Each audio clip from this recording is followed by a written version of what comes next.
খুশি। তার কারণ 3 মাস আগে আমি মারা গিয়েছিলাম, কিন্তু বাড়ির জন্য তো আমার খুব মন খারাপ করতো, আমার বেস্ট ফ্রেন্ডের জন্য করতো, কিন্তু আমার সেই শক্তি ছিল না যে আমি তাদেরকে দেখতে পারবো। আমি এই 3 মাসে স্বর্গলোকে বাসন মাজা, কাপড় কাচা, রান্না করা, নৃত্য পরিবেশন করা সব করেছি। সেই জন্য ভগবান ইন্দ্রদেব খুশি হয়ে আমাকে বর দিয়েছে যে আমি মর্তলোকে সব কিছু দেখতে পারবো।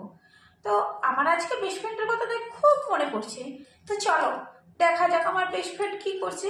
আমাকে ছাড়া তো এক মুহূর্তেও শুনতে পারতো না। দিশা আমার জন্য খুব কষ্ট পাচ্ছে। চলো দেখি। আম আম ও হো হো, কেক খাওয়ার মজাটাই আলাদা। আমি মারা গেছে মাত্র 3 মাস হয়েছে, তার মধ্যে আমার পছন্দের খাবার কেক, তাও এরকম বসে বসে মজা করে খাচ্ছে। তোর কষ্ট হয় না রে? আমি যদি মরে স্বর্গলোকে না আসতাম না, যদি নরকে যেতাম, তোর ঘাড় মুটকে খেতাম। শোনো, আমাকে ছাড়া বসে বসে কেক খাচ্ছে।